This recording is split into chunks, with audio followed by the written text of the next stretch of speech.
Today on Forbes, the American LNG billionaires set to cash in on war with Iran. Iranian drones damaged the world's biggest liquefied gas complex at Qatar's Ras Laffan last week. Attacks on oil tankers have closed the Straits of Hormuz, blocking the only path to market for Qatar Energy, which had to shut down its plants and declare force majeure on liquefied natural gas shipments. It's unclear when it will restart.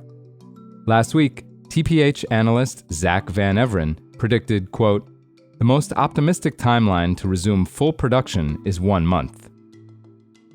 Two of the biggest likely beneficiaries of this development, Robert Pender and Mike Sable, the co-founders of America's soon-to-be biggest exporter of liquefied natural gas, or LNG, Venture Global. Incredibly, from its first cargo just 4 years ago, Venture Global is on track to export about half of what pioneering LNG giant Qatar would have this year, or roughly 40 million tons of supercooled, negative 260-degree LNG. It's an enormous amount, the energy equivalent of 16 billion gallons of gasoline, enough to fill 500 insulated tankers to be shipped around the world. Speaking on an earnings call last week, Sable, the 59-year-old CEO, said, quote, "We probably have the largest number of available cargoes in the market." That puts him and the 72-year-old Pender, based in Arlington, Virginia, in the best position of any global energy tycoons to profit enormously from the sudden need to plug the shortfall. Spot prices for LNG cargoes have more than doubled, and gas in Europe is now going for 5 times the price of pipeline gas in Louisiana, home to Venture Global's 2 mega projects, Calcasieu Pass LNG and Plaquemines LNG.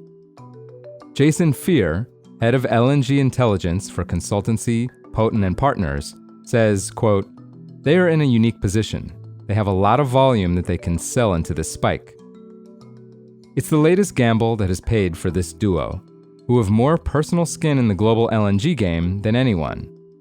Already, the 2 billionaires, who own 80% of Venture Global's shares, have seen their fortunes jump nearly 29% to over $12 billion apiece since the U.S. attacked Iran. In comparison, shares of America's biggest LNG producer, Cheniere Energy, are up 9% in the same time. Pender and Sable spent the past decade scouting, engineering, financing, and erecting its 2 LNG megaprojects now operational on the Louisiana coast, at Calcasieu Pass on the Gulf Coast east of Beaumont, and in Plaquemines Parish near New Orleans. The latter, built at a cost of $23 billion on the west bank of the Mississippi, 55 miles upriver from the Gulf of Mexico, shipped its first cargo in late 2024. Despite no LNG experience, Sable, an investment banker, and Pender, a DC attorney who represented India, China, and Guyana in financing energy megaprojects, saw vast future demand for U.S. LNG exports. So they hatched a plan in 2010 to build LNG liquefaction bigger and faster than competitors. Whereas many older LNG plants might produce 5 million tons a year from each single giant liquefaction so-called train, Venture Global instead decided to go with smaller trains built in a factory by Baker Hughes. These units would produce just 700,000 tons per year each, but there would be many more of them. Its Calcasieu Pass LNG project, the first to deploy these machines at large scale, has 18 modules now producing 12 million tons per year.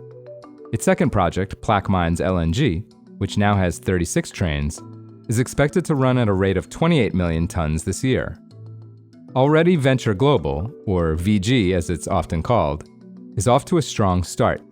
Even before the latest developments, 2025 revenue hit $13.6 billion, up from $7.9 billion in 2024. Net income hit $2.2 billion, up from $1.5 billion in 2024. VG's growth plans call for a doubling in size of each location. Venture Global knows LNG buyers won't have a lot of other options until the Strait of Hormuz reopens. The bigger question is what Venture Global will do with all this cash. Pender and Sable, who each pocketed more than $50 million last year in salary, bonus, and dividends, will likely enjoy a nice payout. some of which will likely go to support pro-LNG politicians like President Donald Trump, who reversed Joe Biden's presidential LNG permitting pause. Pender visited Mar-a-Lago in 2024 and gave $1 million to the Trump inaugural campaign. For full coverage, check out Christopher Hellman's piece on Forbes.com. This is Kieran Meadows from Forbes. Thanks for tuning in.